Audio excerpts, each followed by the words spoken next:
All right, guys, now it is time for my favorite part of the week. Ask Uncle Chael. Joshua says, if you had the ability to remove a division from the UFC, wow, all right, Joshua, you're going to get me into it, huh? What would you remove? Removal in this case means the fighters have a choice to fight at a different weight division if they don't get cut. All right, so I have to. This is the game, right? Marry, blank, kill two people on top of a burning building. I mean, I have to play the game. If I had to cut a division, I already know the answer. I'm being a chicken. I'm being a chicken because I'm thinking of how I want to word this diplomatically. But 125. Of course. Everybody would cut 125 if they're playing your game. Now I have a feeling I'm going to quickly come out and say that isn't true. And it would be 125. It is the least drawing division in history. I'm not trying to hate on it. I get it in front of the people that are going to come out and go, oh, I want to cut that. I love it. No, you don't love it. You didn't love it. You didn't love it when it was going to get cut. You didn't do anything to save it from getting cut. Nothing. Not one of you. Nothing. Henry Cejudo, if he did not exist, he is the only person that did anything to save it from getting cut. I'm not being a jerk about it. That's the division that I would drop. And historically speaking, that is exactly what would happen. When I was born, for wrestling, there was two weight classes that don't exist. There was 105.5 pounds. Guy named Tim Vanny, a friend of mine, I am completely convinced, would be an Olympic gold medalist. He's 3 hours from me right now. His name is Dan Vidlak, but they did away with the weight class. Knocked Dan up another weight class to 114.5, which, by the way, on any given day, he would be a contender to be a medalist. But I just share with you that historically that's the way that it's happened. And the same thing in reverse.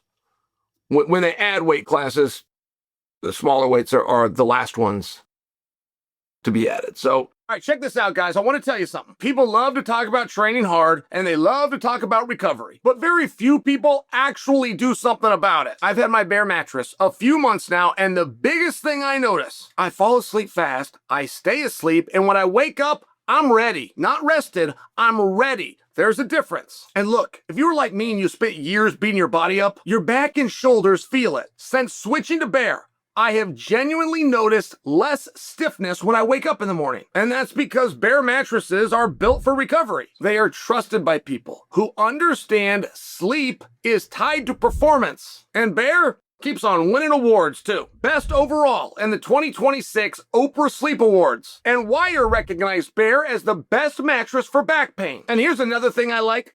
They're gonna ship it to you right to your door anywhere in the U.S. for free. You get a 120-day sleep trial and a lifetime warranty. And with the 4th of July right around the corner, this is one of Bear's biggest sales of the year. So if you're debating upgrading your sleep, guys, right now is the time. Thanks to Bear Mattress for sponsoring this video. Go to bearmattress.com/Chael. Use the code Chael. That's going to get you 40% off your Bear mattress. Passmore MMA. Chael, if you had the opportunity to go back in time, is there a fight? I was kind of a jerk about that. I got a little defensive on that, didn't I? Why did I have that reaction? You ask a simple question, 125. That's the weight class I would cut. We could have left it at that. All right. Passmore MMA. Chael, if you had an opportunity to go back in time, yeah, I'd like that opportunity. I would go back and give a nicer answer to 125. Is there a fight that would have gone differently? Following up, looking back at your career, all the things that you've done, in and out of the sport, what means the most to you of everything, career-wise? Well, yes. To your first part of your question, if I could go back, would I do things different? Yes. And I got to tell you, I begrudge people that say they want it. I watched Conor in an interview with Ariel a couple of days ago, and Ariel asked him that. And Conor was being real open. He even had to catch himself and say, hey, this isn't a counseling session. Conor was being really open. It was a great interview. But when he got asked with that question, would you do something different? He went with no. And again, that is the general answer.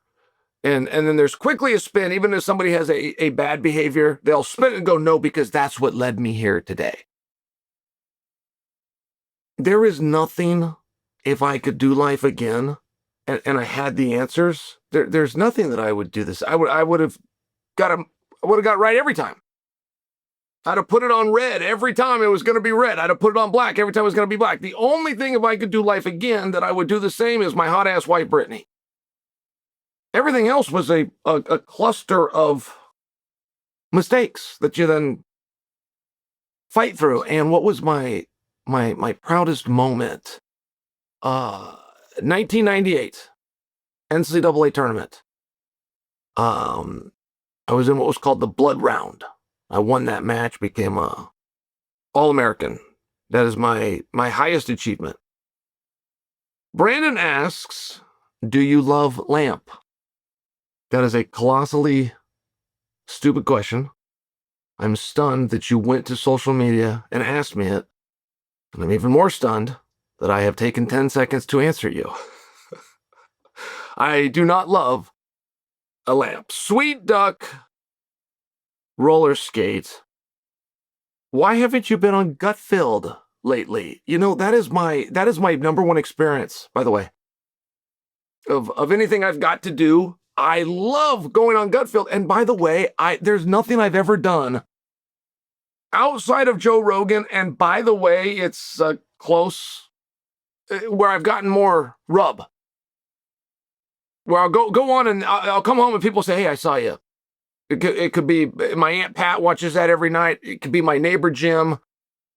But for whatever reason, my fan base is also the fan base of Gutfeld, apparently. Made friends with Tyrus. When do you get to make a friend? Right? In your adult life, when do you even get to make a friend? Yeah, it was just great. And I'll tell you one thing about Gutfeld.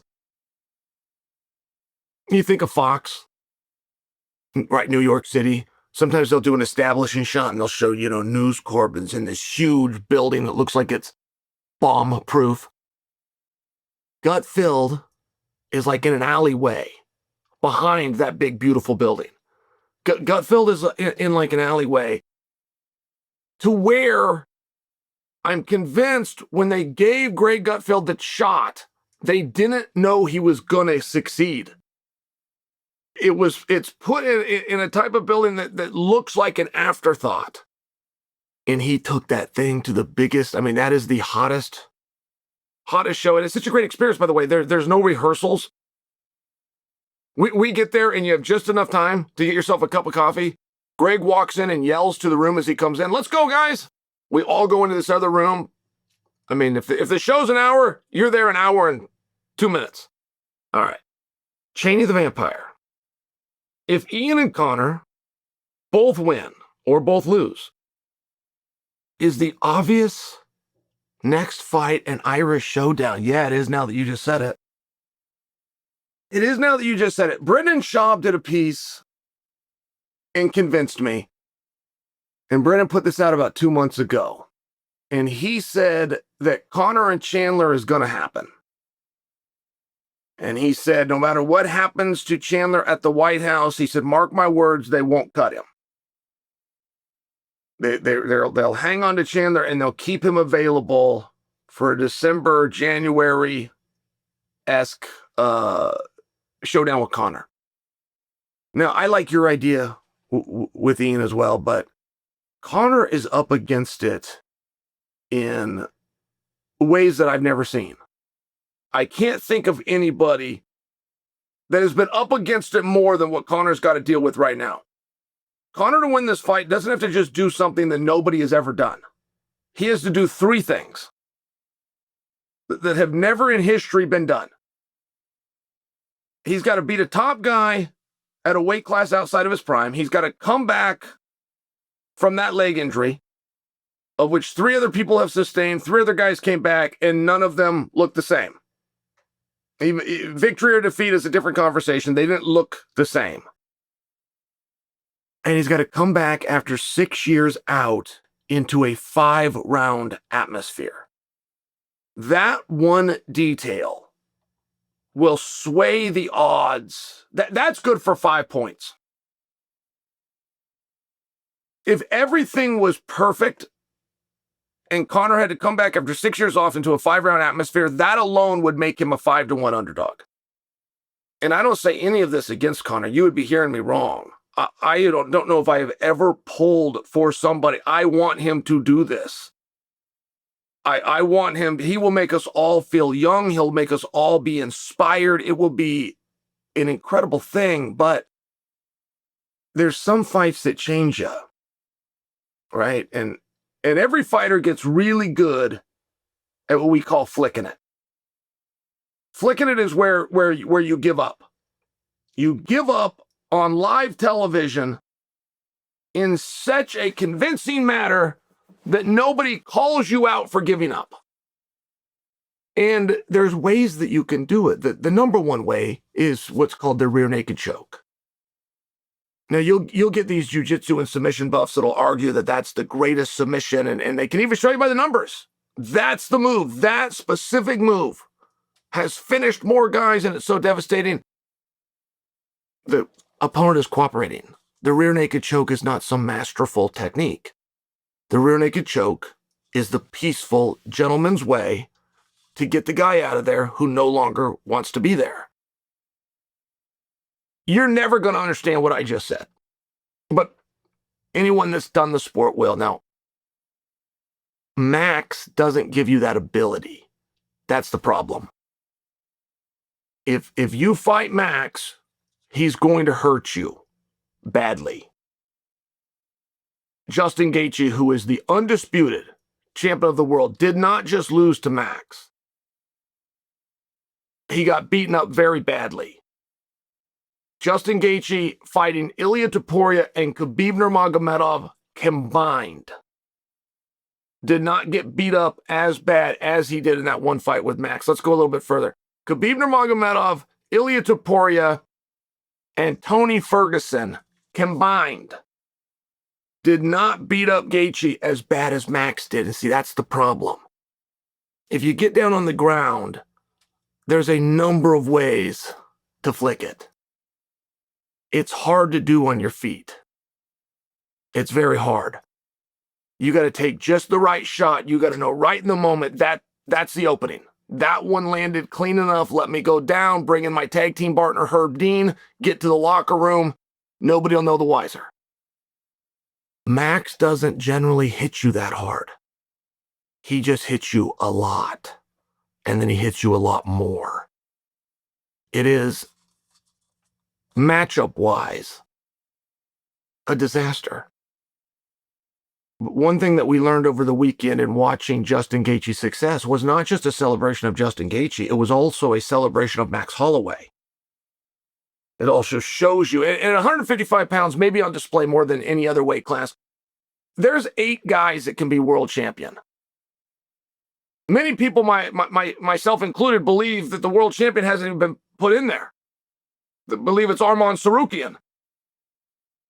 So, I mean, Conor's not only got to come back to these 3 things that I just stated for you that nobody's ever done. Nobody's ever done any of them.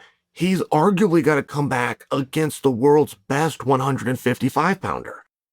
So, what I'm sharing for you. It is very unlikely that we're ever going to see Conor fight again, including in July against Max. Now, I think that he is going to do it. I'm just sharing with you that it's very unlikely. He's going to overcome all sorts of things just to get in the ring. But what you're suggesting is that after a potentially very, very rough evening, he's then going to go back into a training camp, find a contract, and do it yet again. And I just can't imagine there's a bookmaker anywhere that would take that action. If Conor fights as many times in the next year as he's fought in the last 6 years, he fights 0 times. So now we're suggesting that he's going to come back and fight and then fight again. I just that's a very lofty before we start looking at a young man like Ian Gary and start counting the money and thinking of all the tickets that we can sell, right? One step at a time. All right, Chad Walters. Any relation to Denny? Denny Walters, the greatest 115-pounder the state of Oregon's ever seen. All right, Chad Walters says, Uncle Chael, Josh Hokett seems to be in hot water from what he said about Michelle Obama on Sunday. What advice would you give him? I've greatly debated all week if I was going to touch that topic. I think I am going to touch that topic. But it would be inappropriate to do in this setting because we have limited time. Stick around. Be patient. I will bring you a video solely dedicated to that question.